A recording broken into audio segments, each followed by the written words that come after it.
America అధ్యక్షుడు Trump మరొకసారి కీలక వ్యాఖ్యలు చేశారు. రష్యాకు భారత్ దూరమవుతుంది అంటూ ఆయన చేసిన వ్యాఖ్యలు ఇప్పుడు సంచలనంగా మారాయి. పుతిన్ని మోదీ వదులుకున్నారంటున్నారు. ట్రంప్ స్నేహం కోసమే ఇదంతా జరిగిందనేటువంటి అభిప్రాయం. మరోవైపు మరికొంతమంది అభిప్రాయం ప్రకారం ఇదంతా ఒత్తిడి తట్టుకోలేక అంటున్నారు. ఈ నేపథ్యంలో ట్రంప్ చేసిన వ్యాఖ్యలు ఇప్పుడు సంచలనంగా మారాయి. రష్యా నుంచి చమురు కొనడం భారత్ చాలా వరకు ఆపేసింది.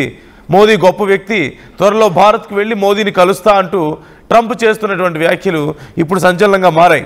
ట్రంప్ ఎప్పుడు వ్యాఖ్యలు చేసినా వాటిలో కొన్ని అబద్ధాలు, కొన్ని అభూత కల్పనలు ఇలాంటివి మనం చూస్తున్నాం కదా. సో ఇప్పుడు ఆయన చేసిన వ్యాఖ్యల్లో నిజమెంత, అబద్ధం ఎంత, ఇవి మనం మాట్లాడుకోబోతున్నాం. ఒకసారి ట్రంప్ ఏం వ్యాఖ్యలు చేశారు చూద్దాం. And we speak, and he wants me to go there. We'll figure that out. I'll go.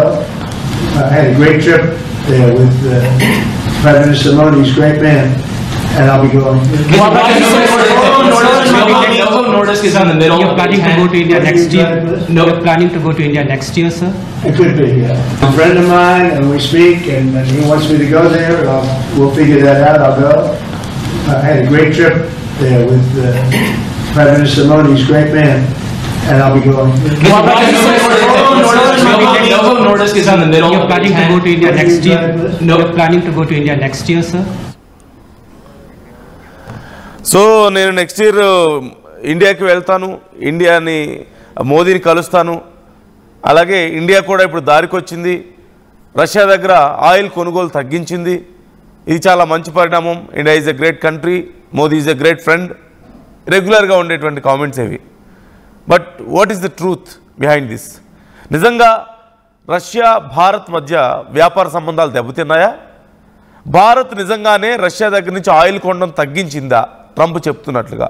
గతంలో కూడా ట్రంప్ ఇలాగే ఒకసారి మాట్లాడారు. చాలా వరకు తగ్గించేసింది, ఇక చైనా కూడా తగ్గించేస్తే రష్యాకి ఆదాయం ఉండదు అని చెప్పి మాట్లాడారు. But what is the truth here?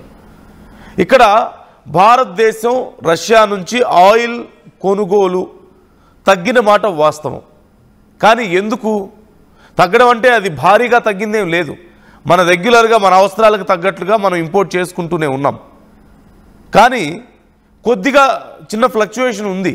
దానికి కారణం భారత్ అమెరికా విధిస్తున్నటువంటి ఈ శాంక్షన్స్కి భయపడి కాదు, అమెరికా టారిఫ్స్కి భయపడి, లేదంటే అమెరికా బెదిరింపులకి భయపడి కాదు. ఎప్పుడు భయపడలేదు, ఇప్పుడు కూడా అందుకు కాదు.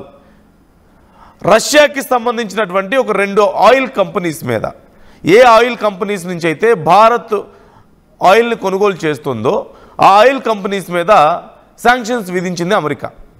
దానివల్ల వాటి రేట్లు అక్కడ పెరిగాయి. రెగ్యులర్గా మనకి దొరికేటువంటి బ్యారెల్ ప్రైస్ మనకి దొరికేదానికంటే కూడా రేట్లు ఎక్కువగా ఉండడం వల్ల భారత్ కొంత తక్కువ కొంటుంది. అంటే మనకంటూ ఒక లిమిట్ ఉంటుంది, ఇదిగో ఇంత ఆయిల్ తీసుకోవాలి, ఇంతలో తీసుకోవాలి అని. ఒకవేళ ఉన్న రేటుకు కనుక కొంటే మళ్ళీ ఇక్కడ భారత్లో రేటు పెరగాల్సి వస్తుంది కాబట్టి ఆయిల్ రేట్స్. సో వాటిని అది ఇష్టం లేక భారత్ కొంచెం అక్కడ తగ్గించుకుంది, ఇంపోర్ట్స్ తగ్గించుకుంది ఫర్ టెంపరరీ ఫేజ్. ఇది ఖచ్చితంగా. ఎందుకంటే మహా అయితే కొన్ని రోజులు వెయిట్ చేసి చూస్తారు. రేపు నవంబర్ 21 నుంచి ఈ 2 కంపెనీల మీద అమెరికా విధించినటువంటి శాంక్షన్స్ మనకి అక్కడ అందుబాటులో ఉండబోతున్నాయి, అక్కడ అమలు కాబోతున్నాయి. సో అప్పటి వరకు మాత్రమే ఈ శాంక్షన్స్ అమలు అవుతాయో లేదో ఇంకా పూర్తిగా తెలియదు. ఒకవేళ అమలు అయిన తర్వాత రష్యా మనకి ఇంకా తక్కువకి ఒకవేళ ఆయిల్ ఇచ్చినా, అంటే ఇంకా మనకి డిస్కౌంట్ ఇచ్చినా మళ్ళీ తిరిగి మన కొనుగోలు పెరుగుతుంది. సో ఎక్కడ కూడా భారత్ అమెరికాకి భయపడి ట్రంప్ చెప్పాడు కాబట్టి ఆయిల్ కొనకుండా లేదు. 2 కంపెనీలు రోజ్ఫెట్ అలాగే లుకోయిల్, ఈ 2 కంపెనీలు రష్యాకి చెందినటువంటి ఆయిల్ కంపెనీల మీద అమెరికా వేసినటువంటి శాంక్షన్స్ వల్ల అక్కడ రేట్లు పెరగడం వల్ల భారత్ కొంచెం తగ్గించింది. భారత్ అండ్ చైనా 2 కూడా తగ్గించాయి, కొంచెం కొనడం తగ్గించాయి. అంతే తప్ప అది కేవలం కొంతవరకు మాత్రమే, కొంత సమయం వరకు మాత్రమే.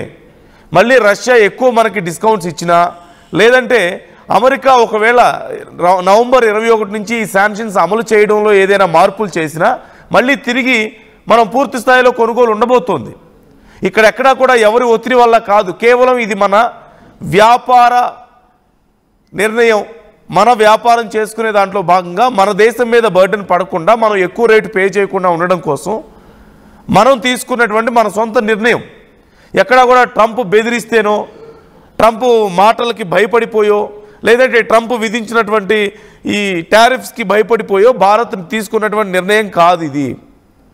అట్ ది సేమ్ టైం ఇప్పుడు మన భారతదేశానికి రెగ్యులర్గా ఆయిల్ని ఇంపోర్ట్ చేసేటువంటి, అక్కడి నుంచి ఇంపోర్ట్ చేసుకునేటువంటి కంపెనీస్ ఉన్నాయి. Leading Indian refineries like Hindustan petroleum corporation, Bharat petroleum కానీ, అలాగే మ్యాంగ్లూర్ రిఫైనరీ అండ్ పెట్రోకెమికల్స్ కానీ, అలాగే హెచ్పిసిఎల్ మెటల్ ఎనర్జీ కానీ, రిలయన్స్ ఇండస్ట్రీస్ కానీ. సో వీళ్ళందరూ కూడా రష్యా ఆయిల్ ఆర్డర్స్కి సంబంధించి ప్రస్తుతానికి హోల్డ్లో పెట్టారు. డిసెంబర్కి సంబంధించి మనకు రావాల్సిన ఆర్డర్స్ ఆల్రెడీ రెడీగా ఉన్నాయి కాబట్టి కొత్త ఆర్డర్స్ ఇవ్వడం లేదు. ఇప్పుడు రేట్లు పెరుగుతున్నాయి కాబట్టి అంత మాత్రాన కొనకుండా పోరు.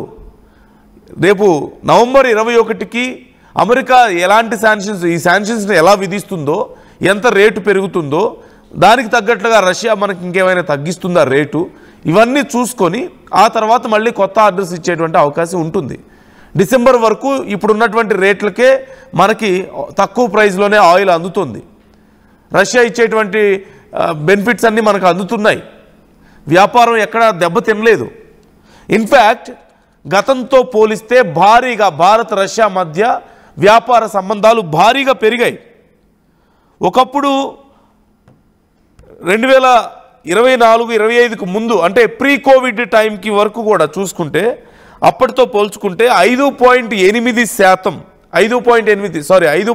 రెట్లు పెరిగింది భారత్ రష్యా మధ్య ఉన్నటువంటి వ్యాపార బంధం.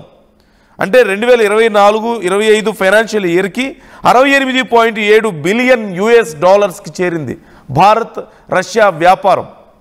అంటే 5.4 రెట్లు, 5 రెట్లకు పైగా పెరిగింది భారత్ రష్యా మధ్య వ్యాపారం ప్రీ కోవిడ్ సిచ్యువేషన్ కంటే ముందుతో పోలిస్తే. ప్రజెంట్ $68.7 బిలియన్ వ్యాపారం నడుస్తుంది భారత్ రష్యా మధ్య. సో భారత్ రష్యా మధ్య ఎక్కడ వ్యాపార సంబంధాలు దెబ్బతినలేదు. కేవలం we're waiting for the time America విధించిన శాంక్షన్స్ ఎలా అమలు చేస్తారు, అప్పుడు రేట్లు ఎలా మారుతాయి, ఆ రేట్లను బట్టి మనం ఎలా వ్యాపారం చేయాలి అనడం కోసం వెయిట్ చేస్తున్నాం. కొన్ని ఆర్డర్స్ తగ్గించిన మాట వాస్తవం. అది కేవలం మన వ్యాపారం కోసం మనం ఇండివిజువల్గా తీసుకున్నటువంటి నిర్ణయం, అంతే తప్ప ఎవ్వరికి భయపడి తీసుకుంది కాదు. It's a clear thing. So మరొకసారి ట్రంప్ ట్విస్ట్ చేసే ప్రయత్నం చేశారు. ఆయన టంగు ట్విస్ట్ అవుతుందో, ఆయన మాటలు ట్విస్ట్ అవుతున్నాయో అనేది పక్కన పెడితే, ఆయన మరొకసారి ట్విస్ట్ చేసి టర్న్ చేసి అబద్ధాలు ప్రచారం చేసే ప్రయత్నం